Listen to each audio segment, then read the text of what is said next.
galerinha, tudo bom? Eu sou a Mika com 3 N's no final, e hoje eu vou falar de Um Lugar Silencioso, mais especificamente sobre as criaturas do filme e como aconteceu o apocalipse nele. E esse vídeo é patrocinado pelo Telecine Play, a plataforma de streaming de filmes do Telecine. Lá você consegue ver Um Lugar Silencioso e vários outros filmes a hora que você quiser. E sempre tem lançamentos, por exemplo, olha o que ficou disponível recentemente: Vingadores Guerra Infinita, A Forma da Água, Star Wars Os Últimos Jedi e muitos outros filmes. Mas sabe o que é mais legal? Que se você clicar no link que tem aqui na descrição, você ganha 7 dias de acesso grátis ao Telecine Play. Então cria sua conta lá pra ver Um Lugar Silencioso e muito mais, e bora pro vídeo.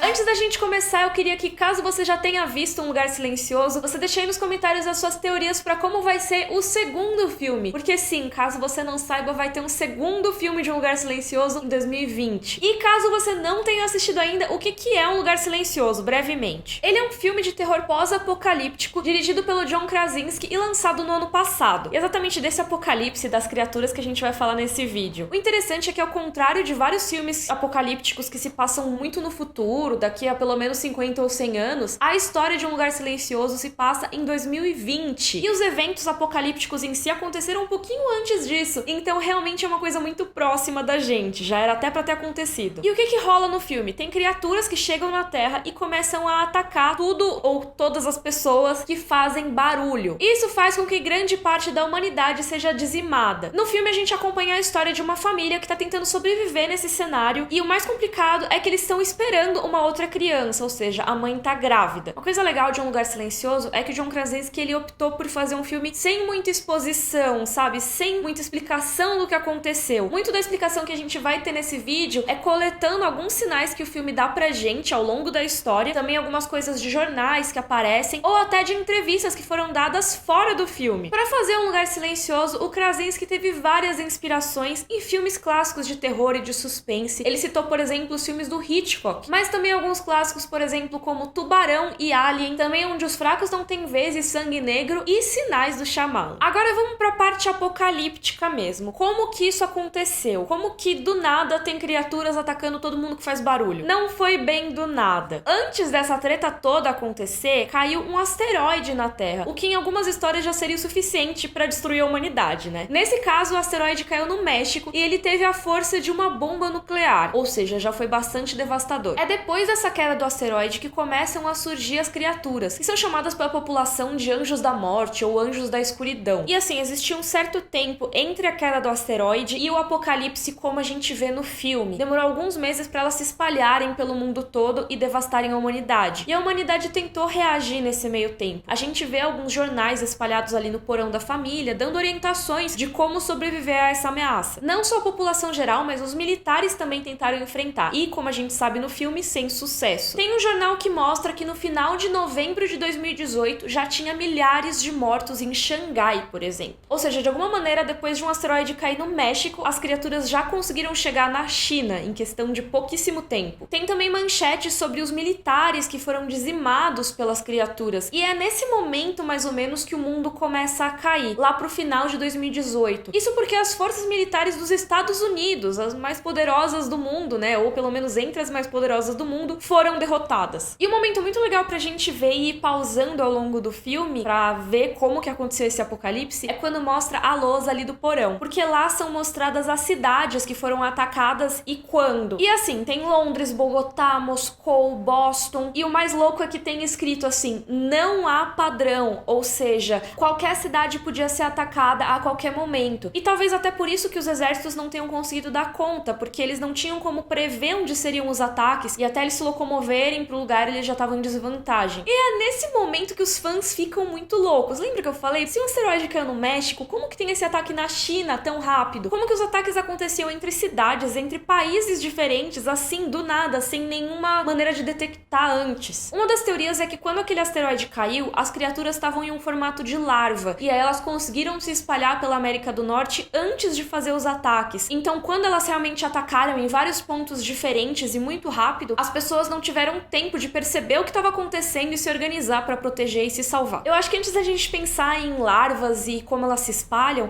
a gente tem que pensar no que são as criaturas. O diretor do filme já confirmou em entrevistas que elas são alienígenas. Além disso, essas criaturas são inteligentes e são predadores. E a maneira como elas encontram as presas é usando a audição, já que essas criaturas são cegas. Mas para compensar, a audição delas é ultra especializada, então qualquer mínimo som elas são capazes de detectar. É por isso que fazer sons no universo de Um Lugar Silencioso é tão perigoso assim. Por isso que o filme foi tão aclamado por ser praticamente silencioso, né? Eles gravaram em silêncio, depois que eles acrescentaram o som, e tudo é sussurrado e todos os movimentos são calculadíssimos, porque qualquer mínimo barulho, tipo você derrubar um vidro no chão, pode fazer com que as criaturas te achem. E se elas te acharem, é muito difícil sobreviver, porque mesmo se você tiver uma arma, elas têm uma couraça, tipo uma armadura natural, que faz com que essas criaturas sejam imunes a tiros. Então não adianta, você pode ter uma espingarda, você pode ter uma metralhadora, não vai adiantar. Então dá pra entender bem por que elas derrotaram exércitos de um jeito tão fácil, tão rápido. Tem uma matéria muito legal da Inverse que tenta explicar como funciona a ciência por trás dessas criaturas. Será que faz sentido? A explicação do Krasinski é que as criaturas viviam em um planeta que não existiam humanos e também não existia luz. E esse planeta acabou sendo destruído e a maneira que as criaturas acharam pra sobreviver foi ficar nesses asteroides que foram espalhados pelo espaço, como o asteroide que caiu na Terra. E assim, nesse ambiente sem luz, se a gente pensar em seleção natural, faz sentido que as criaturas desenvolvam mais sentidos como a audição e o tato do que sentidos como a visão. É só a gente pensar em exemplos da nossa vida aqui na Terra, né? Tem muitas criaturas que vivem em cavernas e não desenvolvem a visão, ou têm uma visão muito ruim comparada aos outros sentidos, porque não é o sentido mais importante para elas sobreviverem. A audição é muito mais importante, por exemplo. E as criaturas têm uma audição altamente especializada. Elas têm abas na cabeça que elas podem virar para detectar de onde vem o som que elas estão ouvindo e até amplificar os sons próximos, como se elas prestassem mais atenção em algum som específico. É por isso que elas conseguem se mover diretamente até a presa quando elas escutam o som. Tá, mas é super complicado. Como que os humanos vão derrotar seres como esses? Não é à toa que a humanidade foi derrotada tão rápido assim. Porque a gente se apega muito aos nossos sentidos para nossa capacidade de comunicação. A gente depende muito da nossa audição e depende muito da nossa fala para se comunicar com os outros. É claro que existem outras maneiras de comunicação que não a fala e os sons, mas a sociedade como um todo se escora muito nessas possibilidades. E mesmo se o som não é usado para comunicação, como a gente vê acontecer no filme, né, Um Lugar Silencioso, eles usam, por exemplo, a língua de sinais americana para se comunicar. Mas mesmo assim, os humanos correm o risco de fazer algum barulho, porque não é só a comunicação. Você pode fazer um barulho correndo e você cai no chão, faz um barulho quando você bate no chão. Você quer construir alguma coisa de madeira, você vai bater o martelo e isso faz barulho. Quer cozinhar alguma coisa, sua panela vai ferver a água e isso pode fazer um barulho, dependendo se uma criatura estiver por perto. Isso já é o suficiente para atrair a atenção dela. Então é claro que para os humanos que estão acostumados a fazer barulho, seja para se comunicar, seja para viver, não foi nada fácil lidar com essas criaturas que ainda por cima são super difíceis de matar. E quando a gente chega na nossa história, lá em 2020, já se passou mais de um ano que começou essa treta toda e a humanidade quase sumiu do mapa. Pouquíssima gente pode ser vista quando os personagens da família saem de casa e tudo mais, porque realmente quase todo mundo morreu. Mas Um Lugar Silencioso mostra pra gente que as criaturas podem ter uma fraqueza. E agora, caso você não tenha visto, eu recomendo que você vá ver e volte aqui depois, porque tem alguns spoilers. Ok, então a partir de agora, spoilers. A família que é retratada no filme tem uma filha chamada Regan que tem problemas auditivos. Ela não consegue escutar e por isso, ao longo do filme, o pai faz várias tentativas de construir um implante auditivo pra ela, ou talvez melhorar o que ela já tivesse antes do apocalipse, ou criar um novo do zero a partir de outras peças. Ele faz muitas tentativas mesmo e não funcionam super bem não. Só que tem um momento no filme em que a família é cercada e a Regan já tinha percebido que tinha alguma coisa no aparelho que ela estava usando naquele momento que dava um ruim com as criaturas. Ela usa esse aparelho pra fazer um barulho muito agudo, que machuca ela, mas que pras criaturas é um negócio que parece ensurdecedor, assim. Pensa que elas têm a audição muito mais apurada do que a de um ser humano. Então, se um barulho muito agudo pra gente já é incômodo, imagina pra elas. E é essa a fraqueza das criaturas. A partir desse momento, elas ficam vulneráveis e podem ser mortas. E essa fraqueza até fez surgirem algumas teorias de fãs de que, na verdade, as criaturas não caçam humanos porque elas gostam de matar humanos ou porque elas se alimentam de humanos. Até porque o filme não mostra elas realmente comendo os humanos, só matando mesmo. Tem algumas anotações do pai em que ele questiona por que as criaturas não se alimentam dos humanos. Eu fico pensando que é um negócio meio Shingeki no Kyojin, sabe? Que eles comem os humanos, mas depois regurgitam, porque o que eles estão procurando lá não é realmente realmente comida, eles estão por um outro motivo. E os monstros de Um Lugar Silencioso parecem também agir desse jeito. Eles só vão e matam os humanos. Então alguns fãs teorizaram que o barulho que os humanos fazem é tão insuportável para as criaturas que elas vão e matam meio que para fazer parar, sabe? Seria como se fosse uma forma de se proteger. Mas isso é um pouco estranho porque, assim, existem fontes de barulho que são naturais, não tem como as criaturas matarem. Até, por exemplo, o rio e a cachoeira que são mostrados no filme, eles seriam uma maneira de você poder fazer barulho sem as criaturas te atacarem. Mas as criaturas, se o barulho é tão insuportável, elas não atacariam, tipo, o rio? Por que elas atacam só os humanos, nesse caso, ou só os animais? Talvez elas simplesmente se mantenham afastadas dessas fontes naturais de barulho, e aí os humanos, elas atacam quando elas realmente estão num lugar que elas acham de boa, elas estão lá quietinhas, e aí tem um barulho, elas têm que destruir a fonte de barulho. Não sei se é isso, eu queria saber a opinião de vocês, então digam aí nos comentários. E vocês viram que Um Lugar Silencioso, apesar de ser um filme que praticamente não tem falas e é muito quietinho, tem muita coisa a dizer, né? Pelos detalhes, a gente vai pescando e tudo mais, dá pra sacar muito de como é construído um apocalipse. Eu queria que vocês deixassem aí nos comentários a opinião de vocês sobre as informações que eu trouxe aqui. Vocês concordam comigo? Vocês acham que faltou eu contar alguma coisa? Teve alguma ponta solta? Deixem aí. E eu também quero sugestões de outros apocalipses pra eu contar aqui no canal, hein? Se você gostou, curte o vídeo, assina o canal, um beijo e até a próxima!